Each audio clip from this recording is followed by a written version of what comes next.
You've spent years building something extraordinary, and now you're selling it. The lawyers are engaged, the advisors are at the table, and the numbers are being scrutinized. Yet nobody is asking, how are you doing? Selling a business is one of the most intense, difficult decisions a founder will ever face. And yet the human side of it is almost never talked about. Today, that changes. We're diving into why emotional preparedness isn't a soft add-on to a business sale. It's actually a driving factor and key component in the sales process that needs to be constantly monitored in order to reach a successful outcome.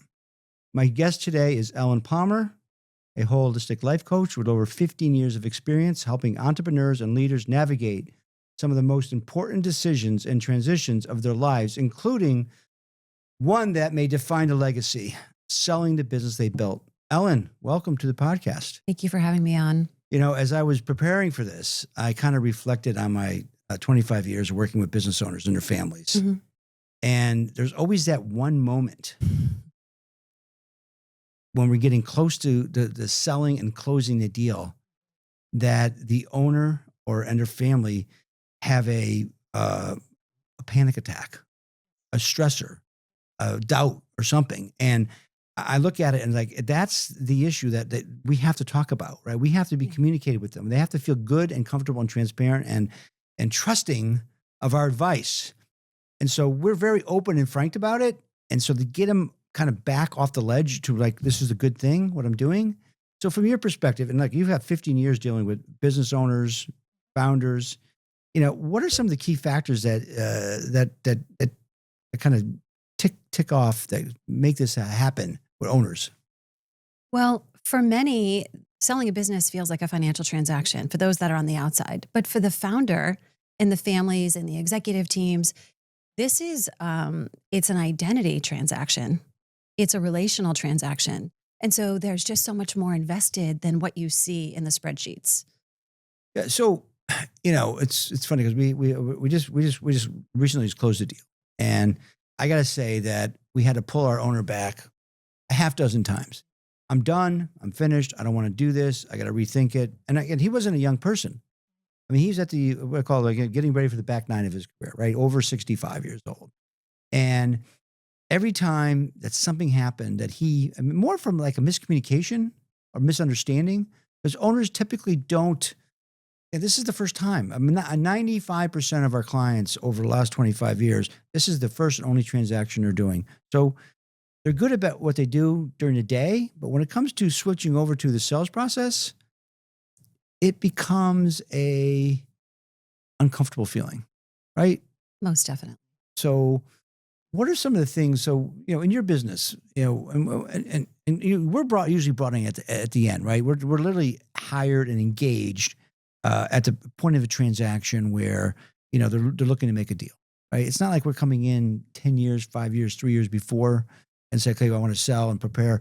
But you know, we've looked at the numbers, we've done everything we need to do. But how do you work with that ownership, I'll say ownership group, so to speak, to prepare them for this unknown?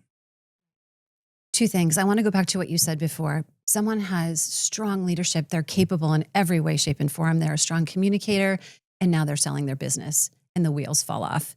And you have those moments where there's challenge because it isn't just they're selling the business, as I mentioned before. It's a relational experience. And they're stressed because there's been a tremendous amount of cognitive load for a long period of time. So we've talked about stress since the beginning of time, and stress can really motivate us, but sustained stress can be incredibly destabilizing, right? So that it's that sustained stress that causes cognitive dissonance. It causes cognitive, it's just a load that you carry for a long time. And what happens when you carry something for a long time? It gets heavy. And so things start to change. Our mood starts to change. The way we're present or not starts to change. The way we relate changes. And so it's not to eliminate stress. That would not be normal or natural or human. Mm-hmm. The objective is to minimize the load that people are carrying when they're stressed for so long. So the process of working with founders is to work with them as soon as they have an inkling that they want to have a transition. They want to have either a legacy transition to a younger generation, maybe a family, or they want to sell outright. And I say that even the earlier that I can get involved, the better. Like from the minute it's an inkling that the exit strategy is a sale. So what happens then is to work alongside of advisors if they're involved in the early stages. And if they're not, the minute they are, to work alongside of advisors such as yourself to really help founders and executive teams understand their why. Again, that's as old as time, but it's easy to get pulled off of why we're selling when things get hard. Right. And it's easy to throw up our hands and just say, forget it. This isn't the deal I was looking for. And I'm insulted or I'm frustrated or I'm fill in the blank. And so that's normal. That's a nervous system response to threat. So if I can get folks at the table having the conversation about why they want to sell, it's a long, arduous decision process. It doesn't usually happen overnight. Unfortunately, sometimes it does, but very rarely in the deals that I've been involved in anyway. So it's this slow brew. Mm-hmm. And once they're really, really clear, maybe they're at that time of their life where they've worked so hard and now they want to enjoy the fruits of their labor. Maybe they want to take advantage of an uptick in the market in their particular industry.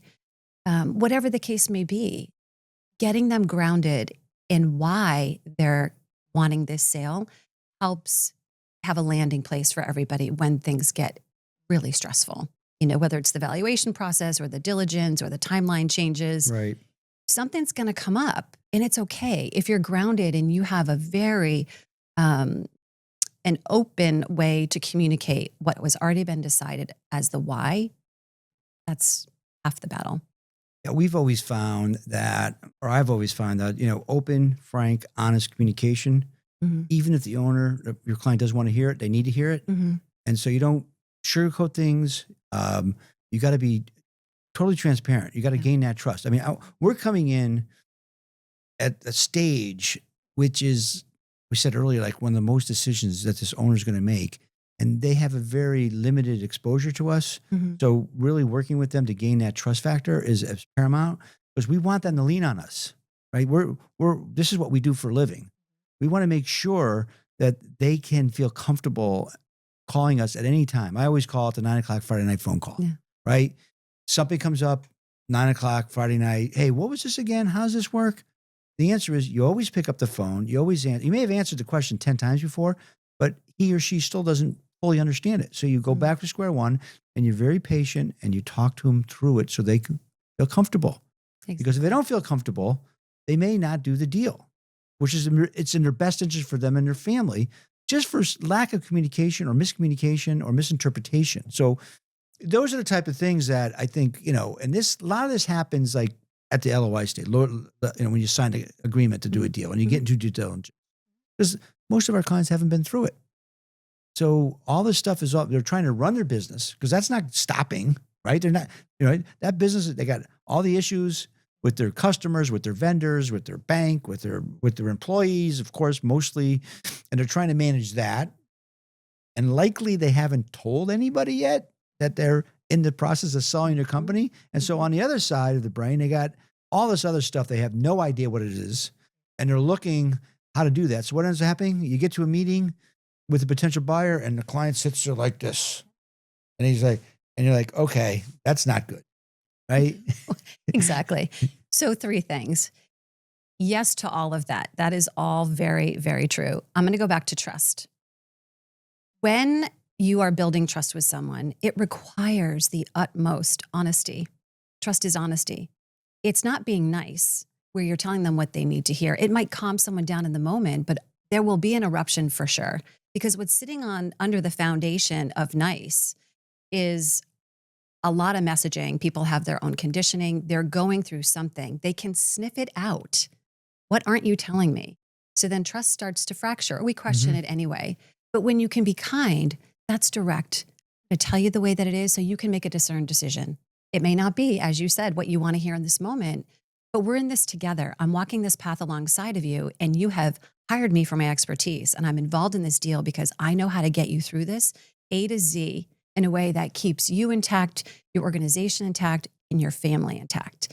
And so I could not agree with you more. The deals that I have seen gone south quickly is when there's posturing from a founder, right? They won't be honest with themselves about where they're at. And so they get to that meeting or they get to the diligence phase where, first time they're ever done this in their life, but they feel like they have to be expert.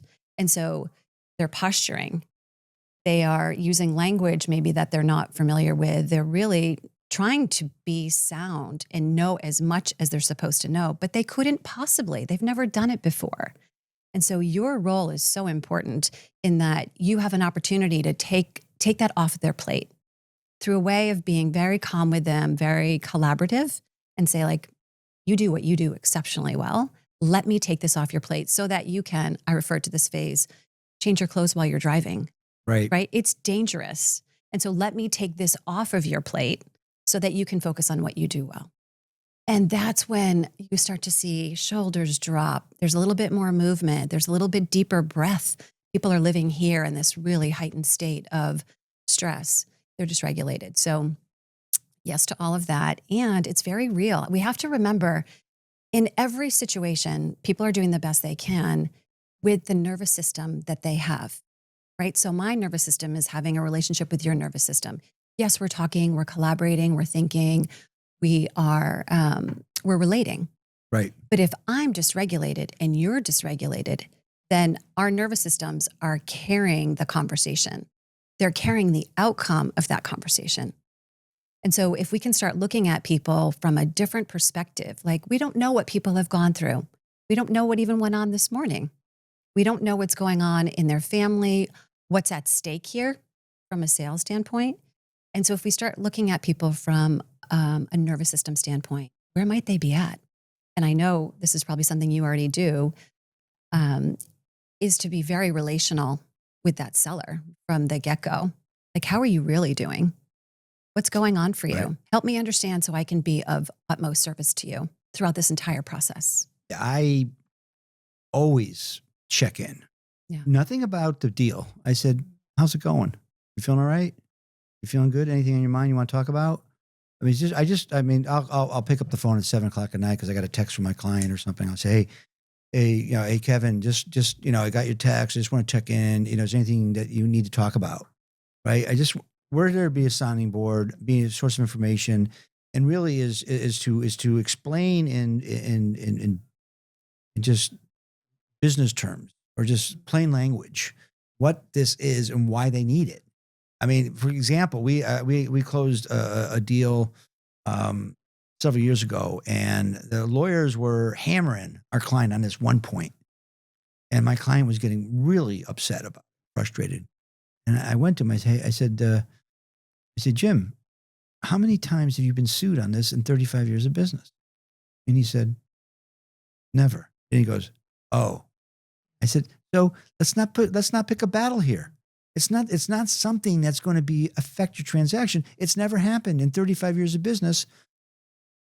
Let's move on. Because some things that do happen in the transaction, it's not with the seller, our client.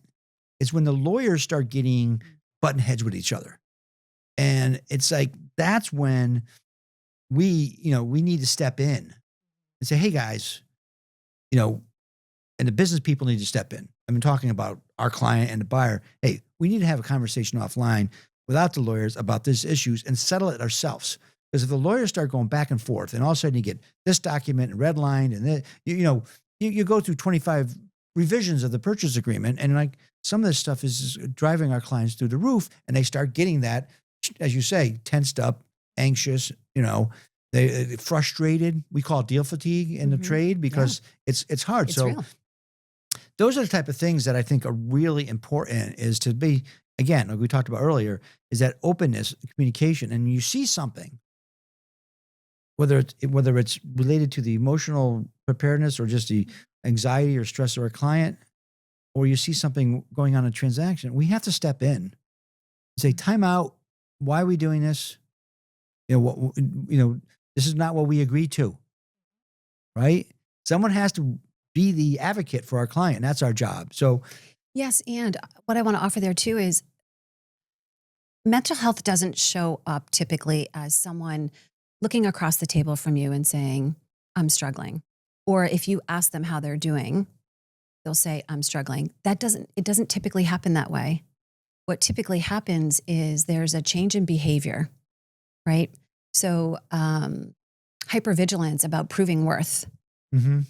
um, fatigue, just doesn't have the resilience that they used to have to be in this intensity for as long as it is. They're worn down. Their nervous system is worn down. Their adrenal glands are probably shot.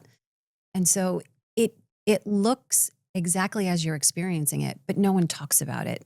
And so I think, as we were saying in the beginning, like when we can pull that out and have those real conversations and say things like, this is stressful. You're doing an outstanding job. Like this is a marathon, not a sprint, and you're in it. You're in mile 21 and we've got, a few more to go, but let's check in. How are you really doing? What's, if anything, is running through your brain nonstop when you wake up in the middle of the night?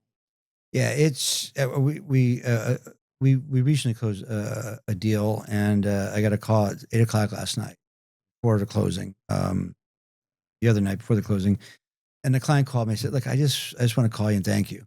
I said, "We're putting up with me for this last year." I said, I hear that. I said that's what we're here for. That's the big piece of our business is to be there for you, so you can get through these. Over these hurdles, these traps, these uncertainty and whatnot. I mean, and we were on the phone for like 20 minutes, and it just meant so much to me that, and we have a lot of calls like that at the end, but it meant so much to me that he called me up at 8 o'clock at night before the deal's closing and just said, and we just talked through a bunch of stuff, and it was all good, but during that intensity part, it was challenging. And as we always say, with 25 years of business, you think you do the calculus on all these deals because you kind of cross-relate them in industry and what things to anticipate so you can prepare for those conversations. But people are different. It's always something under the table that you don't, oh my gosh, I didn't account for that. Because people are human. Right. And the state of our being changes every day. It changes every hour. But if we're not checking in with our state of being, all of the external factors are dictating it for us. And at some point it becomes too much. So we're living life out here, right? It's the deal. There's so much attention being paid, and rightfully so, on the financial deal. But the financial deal relies on the internal emotional state of being. And so this conversation is so needed because the more we focus on here, the easier this external is going to be. There's less need for hypervigilance that causes burnout. There's less need for pontificating and worth proving because they feel confident. Like you said, like in 35 years, have you ever been sued on this matter? No, but something happens when we're living out here and everyone is so focused on what we've done well and what we haven't done well. And these valuations are such a hit, or the diligence is such a verdict on your life. You've been a good human, you've been a bad human, you've been successful, you've been unsuccessful. No, it is a tiny little sliver of the full truth. Yeah. So again, the due diligence period is we talked about, and I always say to our clients is like, now that we got the letter of intent signed, now the work really begins.